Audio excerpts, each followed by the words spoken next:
Hey guys, what is up? Welcome back to our channel. Once again, it's me, your bearded bro, QuickSilver 15, back with another video. And today we'll be discussing one of the most plot hole ridden movies of 2021.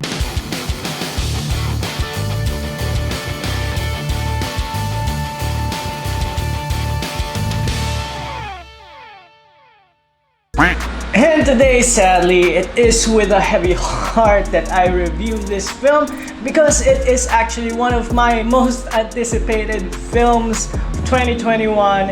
And yeah, sadly, it probably could have done better in some aspects, but we'll get into that in more detail, so stay tuned. So the basic plot of this film is basically there are these multiple realms of reality, and this one particular realm called Outworld is full of like weird badass monster creatures that want to take over the other realms, and one of those realms is Earth realm. So there is this particular tournament called, well, you guessed it, Mortal Kombat, that if we lose, then Outworld will get the right to invade our realm, and it's up to Earth's warriors or chosen to defend and fight in the Mortal Kombat tournament. And if you play the games, yeah, that's basically the same plot. So for the characters of the movie, we have, of course, Hanzo Hasashi / Scorpion and Bihan / Sub-Zero, and I think their story arc is actually the best in the movie. Sadly, it's been converted into more of a subplot, and they could have done way more with that story arc. And as a Scorpion main in the game, I kind of wanted to see that develop even more because they have such a deep rivalry in the game, and that would have been such a rich story to watch and to watch. We also have Kung Lao and Liu Kang making their second, or is it their third movie appearance over the decades, and yeah, they were pretty badass, but sadly a lot of the times their acting seemed a bit flat, and it's the same story for a lot of the other characters. Mainly another one is Sonya Blade. Her character was just two-dimensional, and you don't really get compelled about their characters, and they don't really explore any of their backgrounds in this movie. And you know, a lot of times you just find them having loxy flowy hair, doing their epic manly pose for no reason. Yeah, so let's move on. I also have Jax, which is just one of the coolest Mortal Kombat characters, and in this movie he was okay. I mean, he has some tragedy with his story arc, and there he does present one of the most glaring plot holes in the film, which is how he got his arms.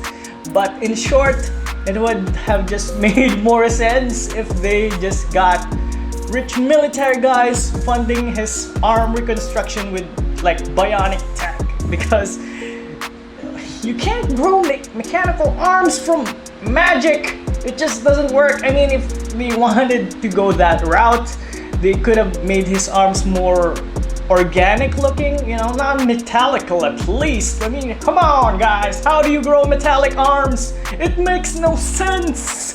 So moving on, our next character is made specifically just for this movie, so he's a non-existing Mortal Kombat character. So we have Cole Young, and on paper I think he was actually a good idea, you know, for having a new character kind of introduced into this new particular universe, guiding the audience, so we're seeing the universe through his eyes. But I think sadly in this case, or in this movie, it failed drastically because his character was just so uninteresting, and he literally has two modes, if you will. So he's either in distress or getting his ass kicked, and there's no in between actually. So yeah, his character is a bit flat, and you don't really get into his whole family thing. I don't know. It just doesn't hit home with me, at least. And the next character on our list is probably one of the most well-developed character, and it's such a surprise. I mean, thankfully they made him right at least. So we have Kano, and yeah, out of all the characters, he had the most character development, and he's like a secondary bad guy. Yeah, he's an a-hole, and he's kind of full of himself, and you just love to hate him. And you would think that he would suck as a fighter, but he actually holds up his own through with the other characters. So that was awesome. So yeah, that's one of the good points of this film. At least they got Kano right, and if they do get a sequel, we hope to see more of him and his silly Aussie antics. And he was just such a fun character to watch, and every time he's on screen, it was just such a good time. But yeah, that's actually the most fun you'll have in this film. Oh, actually, aside from the opening sequence, which was very badass. So the next character on our list is Melina, and she's kind of underwhelming because her character in the games has just some of the most complex, deep and intriguing story arcs ever, you know, being a clone of the Princess Katana, and they just explored none of that. And yeah, it was just so underwhelming because they could have done a lot more with Shao Kahn and his family and Katana, and exploring the Outworld history even more. So yeah, her character was just so underwhelming. I think they chose a great actress, but yeah, the story wise, it kind of fell flat. We also have Raiden and Shang Tsung. I really do love the casting for some of these characters, but again, they do fall short in character development because these are some of the most badass characters in gaming history, and they essentially give them nothing to do in this film. And although Shang Tsung was pretty awesome, I questioned their choice of hairstyle because he has some of the most beautiful flowing hair in this movie. I mean, he has better hair than Sonya Blade and Melina, for Christ's sake. And speaking of hair, Liu Kang as well. I mean, you would think that a battle-worn Shaolin soldier would at least have decent hair, but his hair was fucking gorgeous. And you know, I think he just has time for Kung Fu and his hair. That is his life, I think. Goro! Another interesting character in this movie is Goro. Sadly, he was just given a brute minion's job. I mean, he kind of is for the whole Mortal Kombat series, but come on, he could have been given more. I mean, he could have been more badass than just a stupid lumbering big guy with muscles. That's all I'm saying. Overall, the story tried to bring in so many aspects and none of them at the same time. Yeah, they sort of fell short in giving some sort of satisfying conclusion to any of them. I mean, with so many interesting characters from the Mortal Kombat universe, they could have picked one and explored their lore thoroughly and actually tried to make it make sense. I mean, seriously, the Mortal Kombat games are not known for having the most cohesive universe because of time travel and all that. It becomes really confusing, but you can take some of those tidbits, like again, the whole clan wars between the Hasashis and the Lin Kuei, or like Liu Kang and Kitana and the whole Shao Kahn love. I mean, the whole thing with the cloning and Shao Kahn and their love story, which is really cool. We have Sonya Blade and Luke Cage. I mean, come on. They did skip out on Luke Cage for this particular film. Hopefully, I mean, they did hint at him, and hopefully they would bring him if they do get a sequel.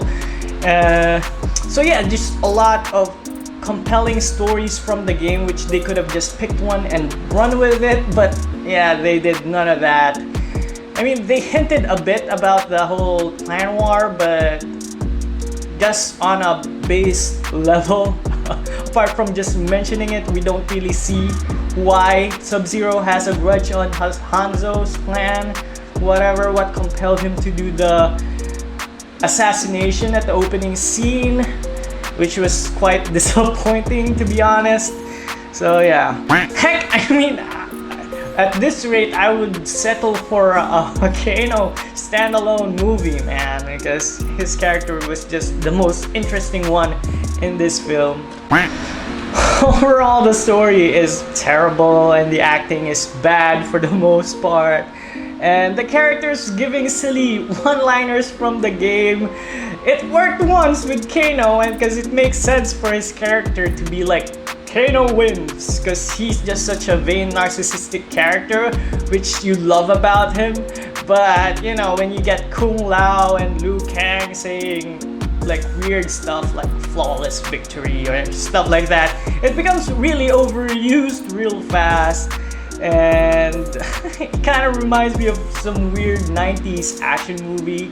And at this rate, I'm kind of leaning more towards the original Mortal Kombat movie from the 90s. I think overall that film, although it was bad, I'm kind of starting to think that it's better than this one, which the question why and how is beyond me. So yeah, apart from the epic opening scene, which was just so beautiful to watch, the rest of the movie was pretty boring and confusing at the same time.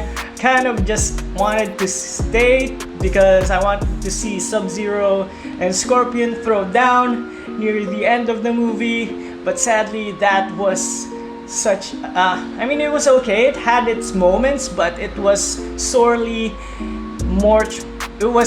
much more disappointing than I would have hoped for. Well, I think this movie is just bad. We're giving it a 4 out of 10.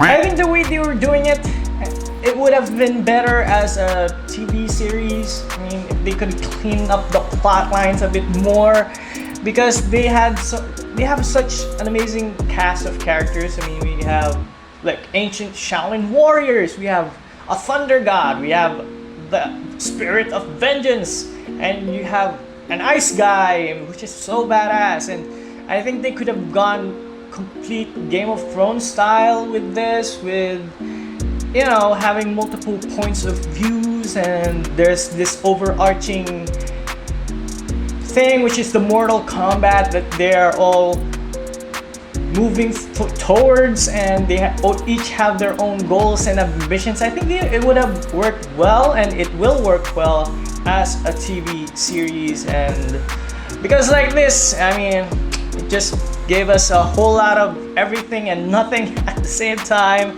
And yeah, I just wish they would have dig deeper into any one of those particular story arcs. So if you're itching for your Mortal Kombat fix, I would highly suggest you watch Scorpion's Revenge. It's an animated movie, which is just awesome. It's way better than this one. So that's it for this review, guys. What do you think of the Mortal Kombat movie? Did you like it?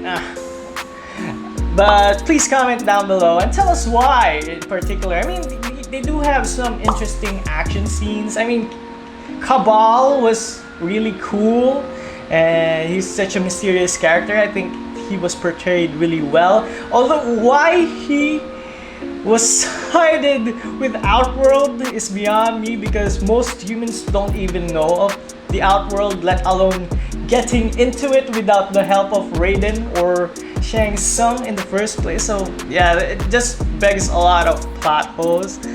So yeah, just comment down below, guys. And if you like this video, please do give it a thumbs up, and please do consider hitting that subscribe and notification bell so you'll be notified of our next video, guys. And yeah, once again, it's me, your bearded QuickSilver 15, signing off. Peace.